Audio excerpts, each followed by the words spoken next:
Mas vou dizer uma coisa: somente aquele homem que se consagrou inteiramente ao sangue da guerra, que conheceu o fundo do poço e viu o horror de todos os ângulos, e aprendeu enfim o apelo que ele exerce no mais fundo de seu íntimo, só esse homem sabe dançar.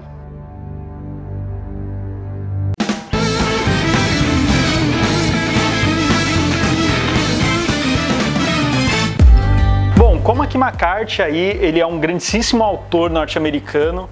Dizem que é um dos mais importantes da atualidade, eu concordo plenamente. O cara não só tem obras fantásticas, como ele tem uma linguagem própria, conceitos próprios, e ele passa uma coisa visceral nas suas obras incríveis, né? Nós temos até algumas adaptações para o cinema, né, o que deixaram ele mais conhecido. Então, Onde os Fracos Não Têm Vez, a adaptação do livro dele Onde os Velhos Não Têm Vez. Tem também A Estrada, com Viggo Mortensen. Tem o Child of God, dirigido pelo James Franco. É um ator aí super conhecido e tem uma obra totalmente contundente, uma obra totalmente relevante. Pegando agora o Meridiano de Sangue, cara, é um dos meus livros favoritos dele. É um livro assim que me prendeu de uma forma, só que é aquele livro que te incomoda, só que você não consegue largar, né? Bom, eu acho que é um livro pra vida, né, cara? É um livro marcante, acho que todas as pessoas deveriam ler, né? Todo cara que se considera um bom leitor deveria ler o Meridiano de Sangue, até pela sua mistura incomum não de gêneros, mas de elementos literários, né, de elementos de escrita, né, porque ele parece ser um romance histórico, mas ele não é. Embora ele pegue um personagem real, a gente já vai explicar qual é. O Meridiano de Sangue ele está ambientado em 1840, 1850 mais ou menos, e na fronteira entre o Texas e o México. Ou seja, um momento assim complicadíssimo, né, no embate entre homem branco e índio e tal, que nós poderíamos falar foi um massacre, mas na verdade é mais do que isso, né? Foi uma guerra mesmo, né? E ambos os lados, sabe, eram muito violentos. E até internamente, né? Exatamente. E a partir da figura real, né, que é o John Joel Glanton, que foi um caçador de escalpos da vida real, que a gente pode adiantar um pouquinho da biografia do cara. Ele foi contratado, ele era um agente oficial para caçar escalpos, né, para pegar escalpos de índios, e era pago por isso, né? Então, em determinado momento, quando isso se torna um negócio, é óbvio que os escalpos não ficariam restritos somente aos apaches, né, aos índios beligerantes. Dentro desse contexto, o personagem que vai nos puxar, né, vai nos levar para dentro dessa saga sangrenta, violentíssima, é um personagem que não tem nome, né? Aqui na tradução nacional eles colocaram como Kid, né? A gente vai comentar depois um pouco sobre essa tradução aí, que eu tenho inúmeras ressalvas sobre a tradução aqui nacional da Alfaguara. Mas dá até para entender, porque o estilo de escrita do McCarthy, né? É complicado. Pontuação, assim, só se você nunca leu Cormac McCarthy, ele tem uma semelhança um pouco com Saramago nessa questão de pontuação e tal, só que aqui é... Com Kerouac também, né? Boa, verdade. Então, assim... Aqui, acho que para um leitor que não está acostumado com esses diferentes estilos de escrita de alguns autores, vai ser difícil ele engrenar aqui no Meridiano de Sangue, porque ele pega e fala, o Kid pegou o cavalo e desceu do cavalo e amarrou seu cavalo, e o Kid andou e olhou seu cavalo para trás, e o Kid parou e sentou e viu seu cavalo fugindo, sei lá. Então é isso, não é uma leitura fluida, né? É uma leitura truncada, complicada, só que com o passar do tempo você percebe que ela te faz entrar naquele universo. Por quê? Porque os personagens ali falam desse jeito, né? Sim, sim. É uma prosa com que se permite a poesia, mas ao mesmo tempo ela, em determinados momentos, ela cai para uma solenidade que parece uma passagem bíblica, né? Isso é uma coisa assim absolutamente fascinante, e tem tudo a ver com um caráter surreal. Porque nós fizemos o programa do Chernobyl e falamos a respeito da dificuldade de algumas pessoas de entenderem o que foi aquela tragédia, o que significou. O Oeste Selvagem é a mesma coisa. O Meridiano de Sangue, ele dá um retrato assim absurdamente cru, violento, incômodo. Você lendo o livro, você faz caretas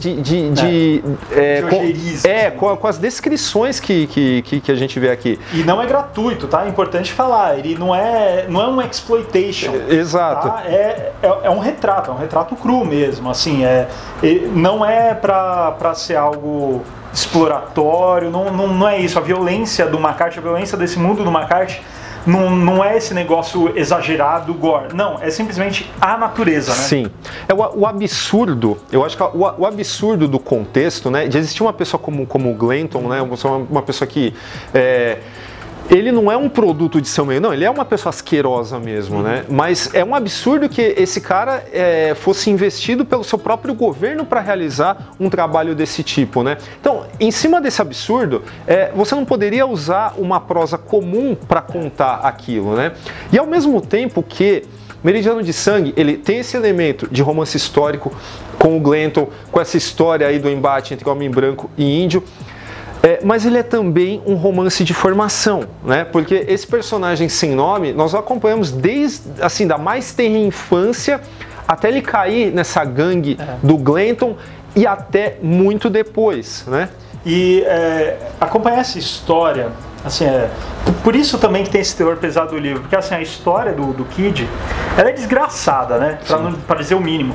Ele, enquanto jovem ainda, ele se alista a um grupo paramilitar que é chacinado pelos índios, né? É estraçalhado pelos índios. Aí ele já cria aquele senso de vingança, aquele ódio pelas tribos.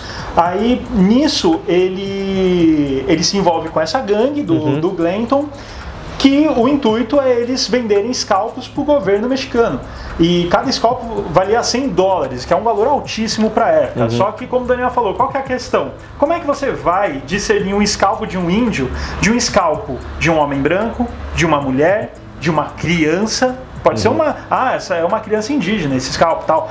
Então, assim, isso que eu tô falando não é só no livro, é na história real também desse personagem. Então, isso é uma coisa já que te deixa já com uma certa angústia. Mas, além disso, conforme você vai acompanhando, é interessante que o McCarthy, ele faz com que a história, mesmo que ela siga o Kid não é um protagonista como nós entendemos o protagonismo em livros. Então, normalmente, quando a gente segue uma história assim de um personagem, nós geramos aquela empatia, nós meio que ficamos no lugar dele para testemunhar as coisas desse mundo. Aqui não, aqui o modo como a leitura flui, você como leitor, você é simplesmente um voyeur de tudo isso. E por que isso é importante? Porque você se sente de mãos atadas. Sim. Se você cria uma empatia com o protagonista e você quiser fechar o livro e jogar, você é como se fosse um jogador de videogame. Você parou o jogo, as coisas não acontecem mais. Aqui você fecha o livro e você fala, puxa, eu sei o que está acontecendo aqui. É muito louco, né, a gente falar isso, mas é porque o McCarthy, ele é um autor incrível, ele consegue gerar essa sensação tão própria, tão singular, né? E outra coisa que é interessante, que é uma mescla de narrativa com estilo, que é não só a questão de não ter esse protagonismo, essa simpatia, mas também o lance do individualismo de cada personagem. Aqui você está sozinho, você está envolto de pessoas, mas os personagens estão sozinhos, são individualistas. A pessoa que está na frente de cada um é simplesmente um objeto que a pessoa está usando naquele momento. Se morrer, morreu. Se tiver que matar, teve que matar. Se tiver que comer no ato de canibalismo, vai comer. Então, é um ambiente, é um inferno, né? Uma visão de inferno. Eu até anotei aqui no meu papelzinho que, assim, uma das visões mais perturbadoras que eu já vi sobre o inferno é Carcosa, do Ambrose Bierce, que é um inferno que não é aquele inferno de lava, nem de monstros, nem nada disso. É uma concepção de inferno da indiferença. Então, o personagem está indiferente aos sentimentos, às emoções, ao ambiente, o ambiente está indiferente a ele, é um vazio. Aqui, os personagens têm esse quê de indiferença para tudo, né? Porque eles já viram tanto horror que o único jeito de sobreviver a isso é ficar indiferente, né? E essa questão também do protagonismo ser um pouco incomum também, tem a ver com o fato de que todos esses personagens, exceto talvez o Glanton, né, e o Juiz Holden, que nós vamos aprofundar, que a gente precisa de um bloco do programa só para falar dele, todos eles são testemunhas e ao mesmo tempo vítimas das circunstâncias, né? E esses sim, eles são pessoas abaixo, porque eu acredito que exista aí uma escala de influência grande dentro, né, na relação de poder entre esses personagens, que você tem o Glanton e o Juiz Holden abaixo de todo mundo, né? E esses homens, cara, são pessoas assim, até literalmente deformadas pela vida, né? O Stoldvine não tem nem orelha, né? E tem uma marca na testa também. O que fala muito, né? O cara não ter orelha, né? Então, não importa o que os outros estão falando, não importa os gritos. Sim. Não importa nada. Ele só está no instinto, né? Que é o olhar de caçador, o olfato e o gosto, né? E o tato. Sim. Então tem algo mais primitivo que isso. É o instinto puro, né? Instinto puro, exato. E o juiz, né? Que seria, entre aspas, o segundo em comando desse grupo, né? É simplesmente o personagem mais fascinante que, assim, pra mim, pelo menos, um dos personagens, mas top 3 personagens mais fascinantes da literatura. Até porque, dentro do realismo relativo que existe em Meridiano de Sangue, a presença do juiz é um negócio que meio que, não é que ele desequilibra, mas ele abre inúmeras possibilidades de interpretação, assim, de uma forma absurda. Primeiro que ele descrito para alguém que nunca ouviu falar, pode parecer que é um personagem exagerado. Mas vamos lá, caso você nunca tenha ouvido falar do tal juiz. O juiz tem 2,10 metros, ele tem alopécia, ou seja, ele não tem um pelo no corpo, ele é poliglota, ele é dançarino, ele é versado em direito, né? Ele é naturalista, né? Que ele anda com o seu caderninho e tal, empalhando pássaros e tal. Ou seja, é um cara que você acha que ele é virtualmente infalível. Não, e ó, vamos contextualizar a época. A gente está falando aí da metade do século XIX. Um cara saber tudo isso e os outros, assim, que os caras não são alfabetizados, os caras não sabem nem falar. Não é questão de escrita, tal, os caras não sabem nem falar direito. Então, é um personagem que se torna etéreo só pelo conhecimento já, né? Exato. Tem uma frase maravilhosa do juiz, cara, que assim, que meio que traz forte essa questão das múltiplas interpretações para a presença dele dentro desse contexto violentíssimo e tal. Primeiro é o discurso dele sobre a guerra, né? Sobre a santidade da guerra, no caso, né? Mas tem uma que é maravilhosa, né? Sobre essa sede de conhecimento, sobre esse manancial enorme de informações que ele é. Em um dos momentos ele é questionado do motivo pelo qual ele é obcecado por passarinhos e tal. E aí ele pega um passarinho morto na mão e responde ao seu interlocutor: aquilo que existe sem o meu conhecimento, existe sem o meu consentimento. Então, isso significa o quê, cara? Esse cara realmente existe? Esse cara é o diabo? Esse cara é o quê, na verdade? E quando eu falei romance de formação, cara, eu comparo, assim, guardadas as devidas proporções, com Platão. Porque assim, Platão você tinha um protagonista mais cartesiano, no caso o Charlie Sheen, e você tinha a figura dos dois sargentos, né, um do bem e um do mal. Aqui os limites eles não estão bem definidos, é claro. Mas o Kid, ele tem duas figuras referenciais assim, que é o Tobin, né, o ex-padre, e o juiz Holden. É como se o juiz Holden, de uma forma muito sutil, tentasse cooptar aquela presença menos corrompida que as outras, né, para sua causa, para o seu pensamento distorcido, né?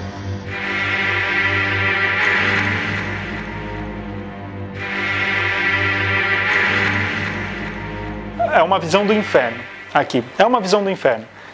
E tem o juiz Holden com essa fala, você colocou do pássaro, tal, fazendo oposição a uma divindade. E você tem o quê? Um ex-padre, né? Que está ali naquele mesmo ambiente daquelas pessoas. Você pode ter a interpretação que é o inferno, você pode ter a interpretação que é um purgatório, você pode ter a interpretação que são esses personagens querendo ir ao inferno porque sabem dessa culpa, dessa vida que eles estão levando. E o modo como o juiz Holden é tratado é aquele negócio, aquela sensação que a gente tem com a primeira temporada de True Detective, né? Pô, tem um sobrenatural aí, mas não tem aquela coisa tão sutil, e você pode ter todos os viés de interpretação, o que fazem, não só a obra, mas como você falou, esse personagem do Holden fascinante, porque é ele que traz toda essa carga, né? E tem uma passagem que é muito legal, que eu vou, com licença, ler aqui. Você sabe quando alguém novo chega à cidade porque eles precisam se ajustar da cultura da área. Só que o juiz Holden, ele é justamente o oposto disso. Quando o Holden chega na cidade, a cidade se ajusta ao Holden, as crianças desaparecem, as revoltas começam, as pessoas acabam mortas e as pessoas também permanecem chorando e o velho Holden apenas permanece gargalhando. Então, assim, realmente, ele é uma força tão etérea no livro, e ele não aparece muito. Não. Né? Quando ele aparece, o negócio explode, assim, e no meio de toda aquela sanguinolência que você presenciou no livro, aqui você vê tudo aquilo personificado. A gente falou, né, durante o livro você tem cenas de barbárie, assim, é uma coisa muito visceral e incômoda. E quando você vê esse personagem, você fala, caramba, eu não pensei que eu fosse ficar mais incomodado ainda do que eu já estive. E esse cara consegue personificar tudo isso, mas não no sentido, que ele é o cara que chega, corta, mata. Não, é no sentido muito da personificação. Por isso que é uma obra que, assim, eu não consigo ver ela transposta para outra mídia. Exato. Por exemplo, nem quadrinho, acho que, nossa, nem quadrinho, nem filme, é uma coisa muito que tem que ir da sua imaginação, porque o personagem em si é etéreo. Então, a partir do momento que você vê ele desenhado, ou vê ele atuado, tal, puxa, eu pelo menos não faço a mínima ideia de como isso poderia ser transposto. Esse personagem, ele funciona na imaginação, né? Sim, exatamente. Até por isso, a violência crua, extrema, explícita, porque você não tem como fazer uma adaptação de Meridiano de Sangue para a família. Exato. Isso não tem como, né? Tem que ser o filme mais... Com a família Manson, talvez, né? Mas apesar disso, existe uma adaptação planejada faz tempo, até porque o cinema gosta do McCarthy, né? A gente já falou de 3 adaptações dele. O Meridiano de Sangue, por ser considerado o melhor livro dele, né? Claro que ia estar na mira dessa galera. Enfim, o James Franco, que já tinha feito Child of God, ele até fez um teste de cena em que ele usou até o irmão dele, o Scott Glenn, para convencer a galera de que isso poderia ser adaptado e tal. Sinceramente, ainda bem que não aconteceu. Existe um roteiro que eu nem sei se seria o mesmo, o utilizado pelo James Franco, circulando hoje em Hollywood, que é o do William Monahan. Já passou na mão de Ridley Scott, o que seria um enorme tiro no pé. Um cara que eu adoro, mas eu acho que é melhor que não mexa nisso, John Hillcoat. Eu acho um cineasta fantástico também. Ele já adaptou McCarthy à Estrada, mas também eu prefiro que deixe pra lá. É infilmável mesmo? Alguém poderia comandar? Eu acho que era um momento da gente falar. Se o Meridiano de Sangue fosse pro cinema, né, quem nós escolheríamos? Eu tenho aqui as minhas opções. E você? Eu não tenho, né? Pelo clima, eu diria assim, porque é algo que eu já testemunhei, uma coisa que ele fez, tal, Cary Fukunaga, por exemplo. Tá. Pelo tom, ele conseguir deixar algo na dupla interpretação com uma facilidade tremenda e sendo sutil. Mas mesmo assim, se eu tivesse que decidir, eu decidiria não. Tá. Eu daria dinheiro para não acontecer. Mas vamos supor que você não tem controle sobre isso e vai acontecer, mas você pode escolher quem é o envolvido. O Cary Fukunaga. Ok, então eu vou falar. O Meridiano de Sangue ele foi escrito em 1985, tá? E o homem certo para comandar isso morreu um ano antes. Sam Peckinpah. O Meridiano de Sangue seria o Duna de Jodorowsky do Sam Peckinpah. Enfim, não aconteceu em algum universo alternativo, isso talvez tenha acontecido, não sei, né? O Peckinpah não bebeu tanto, né? Viveu um pouco mais, mas enfim. Isso é claro, é uma coisa de fã, eu gosto do McCarthy, eu gosto do Peckinpah, eu gostaria de ver isso. Mas falando hoje, em termos de realidade, daquilo que poderia ser feito, Mel Gibson seria um grande, assim, a pessoa quase ideal para comandar um negócio desse, cara. Se ia sair bom, não dá para falar, mas enfim. E o S. Craig Zeller. Cara, eu sabia que você ia falar isso. Pra quem não sabe, S. Craig Zeller, aí diretor do Raça da Maldade, filme que a gente falou aqui já no Formiga na Tela, o Paulo e o Daniel, ó, você pode ver aqui nesse card aí uma pérola escondida aí no catálogo da Netflix. Eu sabia que você ia falar isso, cara. E vejam os outros filmes do Zeller para ver como ele trata a violência, né? E eu acho que existe aí uma relação bacana. Então, Hollywood, se vocês ainda vão insistir nisso, peguem o Zeller para comandar essa adaptação, porque, olha, aí eu assisto. Seria interessante, seria interessante. Só antes de encerrar, voltando um pouquinho na imagem do juiz Holden e como eu enxergo levar isso para a tela seria uma tarefa super árdua. Na literatura nós temos alguns personagens que são parecidos, assim, são quase espelhos da figura do Holden, que é, por exemplo, no caso, o Ahab em Moby Dick, o Capitão Beach no Fahrenheit 451, ou até também o Coronel Kurtz no Coração das Trevas, do Joseph Conrad. Brian em 1984. É mesmo, o Brian, exato. Não sei o que estou falando, tá? Essa comparação é uma coisa que os críticos já fazem há muito tempo, desde que Meridiano de Sangue caiu, e tem muita coerência, eu concordo. Mas qual que é a questão? A gente pega, por exemplo, a figura do Capitão Beach, que eu e o Rafa já falamos muito no vídeo sobre Fahrenheit 451, que você pode ver clicando nesse card, que é a questão, que é um personagem que ele é uma representação e não um personagem ali carne e osso, né? Então ele representa algo, ele é a personalização de algo, ele é a personificação de algo. Do mesmo jeito que aqui o Juiz Holden, né? Então, quando a gente vê o Fahrenheit 451, a adaptação do Truffaut, por exemplo, o Capitão Beach, ele não tem, assim, ele não chega aos pés do que é a representação dele na literatura, porque é um personagem que ele funciona na sua interpretação imaginativa. A partir do momento que você coloca ele numa representação mais tátil, por assim dizer, ele perde a força. O Juiz Holden, para mim, é a mesma coisa. Assim, ele tanto é que tem algumas ilustrações do Juiz Holden, você olha, meu, é um cara sem pelos, com uma deformidade, é isso, assim. Agora, quando você pensa ele na sua cabeça, ele é um símbolo, sim, né? Sim. Então, por isso a dificuldade de enxergar alguém para dirigir, a dificuldade de enxergar isso como uma adaptação, enfim, é um grandíssimo personagem de um grandíssimo livro, também figura entre um dos meus favoritos aí. Aliás, em Hell on Wheels, da AMC, o personagem do sueco é claramente inspirado em determinado momento do arco dramático no Juiz Holden, né? Quem não viu Hell on Wheels, dá uma olhada lá e tal. É um exercício interessante, né? Você comparar a influência do McCarthy na série, né? Principalmente nesse personagem. Mas não chega no pé. Não é porque eu vou falar, nossa, Juiz Holden é você. Não é isso. Agora, só como últimas considerações, eu quero falar sobre as minhas ressalvas sobre a edição da Alfaguara, porque eu acredito que isso poderia ter sido levado de uma forma diferente, até porque o Kid, né, falamos, romance de formação, o Kid, ele se torna man lá na frente, né, e aí o que acontece? Você tem um cara sendo chamado de Kid o livro inteiro aqui, sendo que poderia ser garoto, moleque ia ser perfeito. E aí chega lá, ele vira, não é mais Kid, é o homem, e o texto fala, o homem. Né? Isso é um pouco incômodo para mim, assim como outras coisas que vai fazer muita gente assim falar, caramba, mas do que ele está falando, né? Quando você bate o olho. Por exemplo, Van Diemen Lander, né? Pô, custava colocar nativo da ilha de Van Diemen, não sei, qualquer coisa. Eu tenho um problema com isso, tá? Mas enfim, seria um livro dificílimo para ler no original, eu ainda pretendo me arriscar algum dia, mas não é por isso que você vai deixar de comprar essa edição, de correr atrás, de ler, de assim, degustar da melhor forma possível o Meridiano de Sangue do Cormac McCarthy. Exato. E só uma consideração em cima da sua consideração, esse lance do Kid, homem, é tão importante. Por quê? Porque, como você falou, a questão da formação é o crescimento das pessoas, mas ao mesmo tempo também é um símbolo. Por isso que ele não tem nome, não é nenhuma questão narrativa em termos de diegéticos aqui, não tem nome porque o pessoal, tipo Chaves, né? É o Chavo, não é isso. É uma questão assim muito, o garoto, quando ele vai indo, vai passando a puberdade nesse mundo e depois homem. Nada mais é a visão do